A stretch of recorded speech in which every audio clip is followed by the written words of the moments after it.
Je me suis assis hier soir à ma table et je fis semblant d'écrire avec une grande attention. Je savais bien qu'il viendrait rôder autour de moi, tout près, si près que je pourrais peut-être le toucher, le saisir. En face de moi, mon lit, un vieux lit de chêne à colonnes. À droite, ma cheminée. À gauche, ma porte fermée avec soin, après l'avoir laissée longtemps ouverte afin de l'attirer. Derrière moi, une très haute armoire à glace qui me servait chaque jour pour me raser, pour m'habiller, et où j'avais coutume de me regarder de la tête aux pieds chaque fois que je passais devant.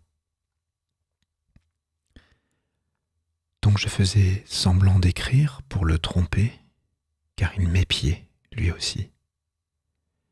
Et soudain, je fus certain qu'il lisait par-dessus mon épaule, qu'il était là, frôlant mon oreille. Je me dressai, les mains tendues, en me tournant si vite que je faillis tomber. Eh bien, on y voyait comme en plein jour, et je ne me vis pas dans ma glace.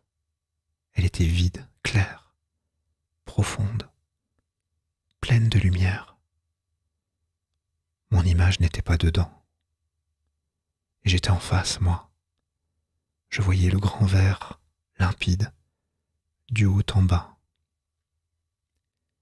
Et je regardais cela avec des yeux affolés. Et je n'osais plus avancer, je n'osais plus faire un mouvement, sentant bien pourtant qu'il était là, mais qu'il m'échapperait encore. Lui, dont le corps imperceptible avait dévoré mon reflet. Comme j'eus peur. Puis voilà que tout à coup je commençais à m'apercevoir dans une brume au fond du miroir, dans une brume comme à travers une nappe d'eau. Et il me semblait que cette eau glissait de gauche à droite, lentement, rendant plus précise mon image, de seconde en seconde. C'était comme la fin d'une éclipse. Ce qui me cachait ne paraissait point posséder de contours nettement arrêtés, mais une sorte de transparence opaque, s'éclaircissant peu à peu. Je pus enfin me distinguer complètement, ainsi que je le fais chaque jour en me regardant.